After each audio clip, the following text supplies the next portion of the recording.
Hey everyone, and welcome back to the Black Girl Flow podcast. We hope that you guys have been doing well and Scorpio season is treating you nicely. I literally can't believe how fast this year has been flying by. Like, how are we already in Scorpio season? What's going on? First, were our Libras okay? I know, we kind of just skipped past. They played a low key vibe. Yeah, but you know, Libras aren't like, I don't look at Libras as like, like I need all the attention to be on you. True.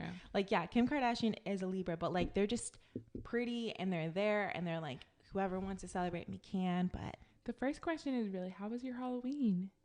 Halloween was straight. You know, I think I'm someone that doesn't really think about dressing up for Halloween until I see other people dressing up really cool and I'm like, dang, I should have thought about that and like ordered my costume like hella early. But then this Halloween was giving like very low-key vibes. You are either a Halloween Thanksgiving girly or a Christmas girly. And what are we in this household? I'm a Halloween Thanksgiving girly. I'm sorry. Even though I'm bad with picking out my costume, I still like the festivities. It's okay. We're going to have a really cool Friendsgiving.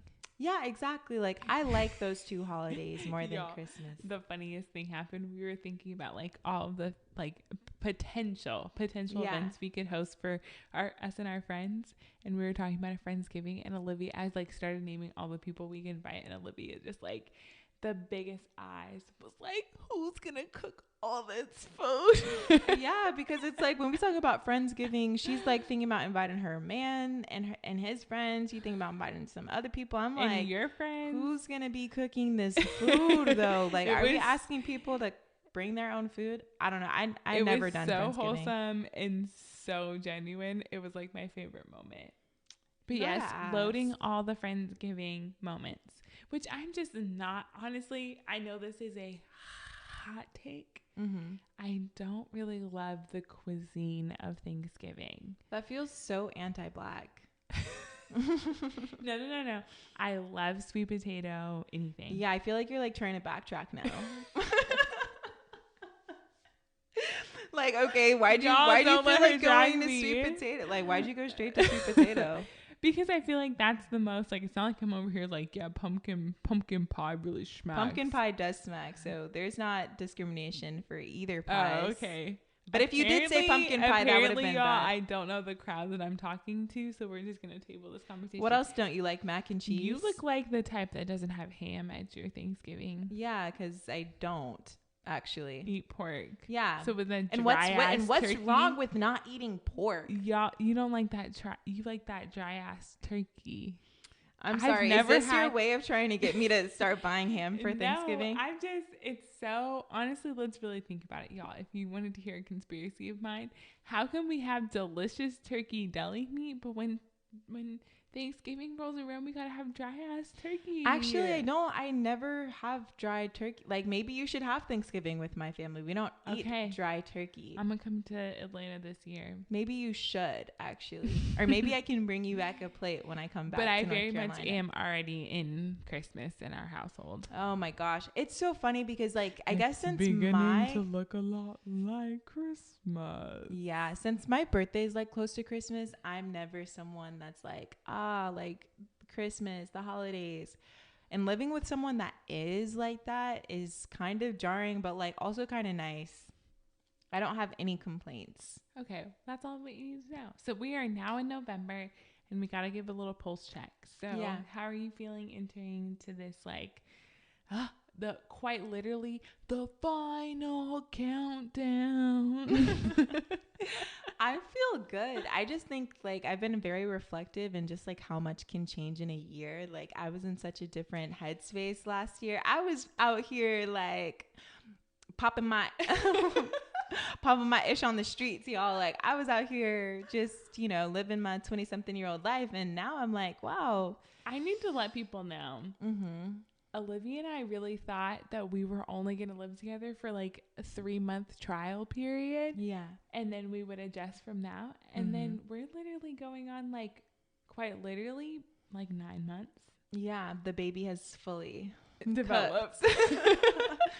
Yeah, it's been really dope. So it's like, I'm so grateful for you as we enter this November Thanksgiving season. I just want to let you know that wow, I'm like, this has probably been the highlight of my year, and like probably since graduating has been like the most fun that I've had for real. No way. I swear. Wow, that actually like 10 out of 10 to all of the TikTok haters and Instagram haters who thought we could. I know they're still like, check in after a year. I know it's only been 9 months, but check in after a year, after 2 years, and we'll see if that statement's still true. No, but that really means a lot. Thank you. It's been so much fun. Like, I'm loving it. I know, it's trials and tribulations. So I've just been like, no, I'm just thinking, because it's like, you've literally seen me not have a car. Like, it's been a crazy ride just even getting up here. Yeah. And so to be like, yeah, like, we're here, we're doing what we want to do, and we're in a good space, and like any worries that we had before even moving in together like aren't even existent. And the possibilities really feel so endless going into the new year that it's like, oh my gosh, I don't know what we thought we could accomplish in 3 months, but this has been just like the best thing forever. So I love to hear that. Ooh, child. Oh, see, we were on the wrong page. We were on the wrong page. But yeah, life has been super reflective. What about you? Yeah, I think like my family's coming for the Thanksgiving holiday, so I will be hosting it. My parents came last year, but this will be my 1 year anniversary in the house. That's crazy. Cuckoo cocoa nuts. Yeah. So I feel like there's a lot of just like pensiveness of like, wow, a year can go by so quick. And my parents came up last year for Thanksgiving, but it was like pretty intimate. So this is actually the first year that I'm hosting like my other family members, like my immediate family, like my siblings and stuff. So I'm super excited to have them. I'm like already thinking about that, but I really am excited to just kind of like get past this and get to Christmas. That's like that's really my favorite. So I just can't believe the year is almost over. So close. So close. And it's weird because it's like we get to these major transitions, but it's like because the world has been in such a weird state, they don't even feel as monumental as before. Yeah. But like your girl's homesick and I need a little bit of Tejas in my life. So I feel like that also brings us nicely into this episode. I agree too, because we're thinking about we're like 9 weeks away, which Olivia is really downplaying the fact that she has a big birthday coming up. Yeah. I guess this is what, my Kobe year coming up after my Jordan year? I was going to say, you've had some like back-to-back good years. I don't know about you, but I'm feeling... Okay, we're not going to do that because this is the Black Girl Flow podcast. and you're not. I know, 22. But I'm just saying 22 and then Jordan year and then now Kobe year. Okay, now Kobe the year. Progression. Yeah. So we're really, entering to like a pretty significant time in our lives. And y'all know that we're always promoting introspection and, intentional living and lifestyle. And so we were really thinking a lot about, before the hecticness of the overconsumption and the deep, rooted family time, I'm really thinking about our year and stepping into our purpose, which we've been talking about for a couple of weeks, and our passions, and we're adding another P to the conversation, our power. So our passions, our purpose, and our power. And so we want to have this conversation a little bit today with you all about, what does that even mean to step into your power? How do we know that we've gotten there? How do we even bring that into the next year, especially when it's our golden year? Yeah. And so, what is it? Your golden year, right? My golden year was when I turned 22, but this is my Kobe year. Kobe year. Stepping into Kobe year. And so we wanted to lean into a little bit of like I like to call them our cloud walking conversations, when we're kind of up in the sky, just kind of like talking about these bigger conversations that might not always have like really finite, granular stories, but how do we take into the next year, into these next 9 weeks of the year, talking about how we step into our power, live into our power, and embrace that. Yeah. So how does that resonate with you, Liv? Of just like this idea of living into your power? Because we know what the pattern is saying about you right now. Yeah, I'm in my activation of power phase. I think when it comes to living in It's our giving power, Hulk energy. it is giving Hulk energy. It's giving like a lot of healing and inner work that needed to be done, really. I thought this year was going to be that year that I was just like, oh, like everything just works so easily for me. And it's just like the universe is just giving me blessing and blessing opportunity, like back to back to back. Like I wouldn't even have to really work for it. But like this year has been so transformative in the way that I've 9 to 5. please. Like it's just been very transformative in in the way that I've shown up for myself and understood the way that like I show up in the world. And so I think that one thing that I would like other people to recognize is that, you know, you're one of one, like recognizing that your path is uniquely your own and that you have so much power in your journey, like regardless of whether whatever that looks like. You might be like, oh, like I'm not happy with where I am right now, or I wish that things could have been done differently in life. But like using that to your actual like power and your empowerment, like can do so much like good in the way that you see like your unique gifts and what you're able to speak on other people's lives. I really like that you are talking about like living into your power doesn't mean that you always have the like answers in the way that we think we would have them. It's like that life is easy and that we can manipulate all the resources and things around us, but that it's really pushing us to be the best version of our higher selves. Because I think that's something that we get misconstrued sometimes, is that like we're going to see the immediate impact of us living in our power versus like, no, this is a part of a much bigger version and vision that we have for ourselves. So I think that that is something that a lot of us could probably sit with and kind of unpack, that we have this expectation that it's like, at my best self, life's going to be easy, it's going to be a breeze. And it's like, no, honestly, no matter how much resources or access you have, like that's just simply not a guarantee. So I think that's really powerful for you to like speak that out into like, I thought it was going to be that, but in actuality, like your girl's taking inventory. Yeah, and I think it's so important that we do that like as the year goes, you know, is coming to an end. Like I think we talked a lot about like protecting our boundaries and like protecting our like energy and things like that. And when you've had the time to reflect and like take inventory of the spaces in your life that you wish things could be different or you feel drained, like really sit in that and figure out ways that like you can incorporate that strategy now, but like also in the new year. Yeah, I couldn't agree more. And it's interesting because I often get like these kind of like big thoughts, right? And I think that's something that comes to mind for me too, is that like we have, I genuinely have to take it back to like, I'm a very like analytical person. Like, I'm very logical. I'm very like, 2 + 2 = 4. We can see that. We can rationalize that math. And it's interesting for me because this idea of power is so very like theoretical. And I love what you're saying of like, it's this idea that we can step into this, that somehow this is like an infinite resource that we have access to, which makes a lot of sense to me because we talk about it all the time. The knowledge that we need, that we have, is already within us. Right.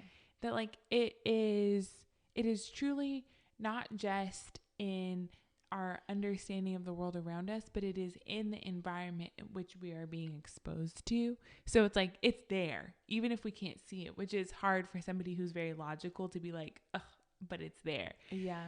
But then the other idea of it for me is that like this practice of power, that like stepping into your power and acknowledging that you have influence, really also resonates with me because we're in early November, and in reality, there's like a lot of political things that are going on that are shaping our experience right now. Because it's like, y'all already know, like voting is definitely a thing right now. and early voting into like the actual midterm elections. And to me, that's always a reminder too of another example of power, where it's like we don't always think that we have it during these off seasons when it feels like so much of the world is happening to us, versus these like moments where it's actually we have a lot of power in being able to have voice and advocacy for the things that we believe in. And I just want people to remember that it's like very meta, but it's also very granular at the same time, to like live into that power of like we not only have a voice to articulate and help us craft the world that we want to see for ourselves, but also the world that we want to see for generations to come. Absolutely. I think that's beautiful because, like, when you think about it, like, I know as cliche as this might sound, you can't just allow. I feel like when it comes to the state of the world and everything, it's like you can either blame the people that are like responsible for it, or you can like take action and figure out like ways to make a better space and a better, world for the people that come after you, but also for yourself. And I think it is like up to us to be the people that do that. But like, yeah, like on a granular level, like I think it just comes to understanding the power that you have within yourself and healing, like doing the work that you need to do to heal and understand that like whatever room you're in, like you're supposed to be in. And then also, again, going back on what you're saying, everything you have or everything you need is within you, and not needing to turn towards the internet. And yeah, like the internet does feel like a very meta space right now where it's like all of these ads are being thrown at me and everything just like feels, I don't know, like it's clashing at one time. Yeah. And I think it's hard. I can't even imagine how hard it must be for like people after our generation to kind of like make sense of their own opinions and make sense of like their own unique gifts and power when all they're like consuming is other people's like gifts and knowledge. Which is why I think it's so important for us to kind of, even as difficult as it might be, to kind of one to the patterns, like activate your power or like step into it or live into it. Like as ambiguous as it might be, it's so important that we keep it as a part of our practice and our lifestyle, because it's something that goes beyond just our day to day and is really like a part of our lifestyle. But if we don't continue to see it that way, then we miss it. Yeah. And I think that like for me, it's so important to just get people to see that like when we live in alignment, when we live in flow and we live with purpose, that is the recipe for power. Like that is the sauce. Yeah. You know what I mean? And it's like sometimes we're like, oh my gosh, how do I get there? Especially as Black women, we don't always feel like we have that like political currency. We don't have that community currency. Like we don't always have that. But I'm like, no. A person who is aligned in those ways already has access, has already tapped into that reservoir, that infinite resource, no matter how much it's visible, to activate. And I think that that's something that I really hope people can see, is that like the closer and closer we get to those things, that it's like it's not so much picking and choosing. You are just an embodiment of exactly what you want to see into the world. And to me, that's being the light, and that's just like so what we need right now. I think that's beautiful. And accepting, I think for me, I've been trying to like accept that in some infinite universe or in a different universe, like I've already reached like the person of myself that I want to be. So kind of like when it comes to tapping into that reservoir, like I just think of like, okay, I just need to show up authentically to myself.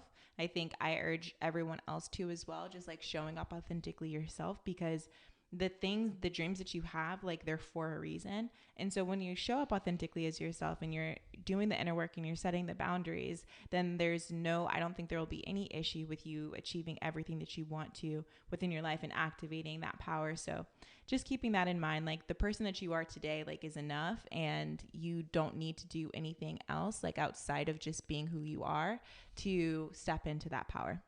I love that. And I think that's something that we not only should be thinking as we close out this year, but also be taking into the next year with us.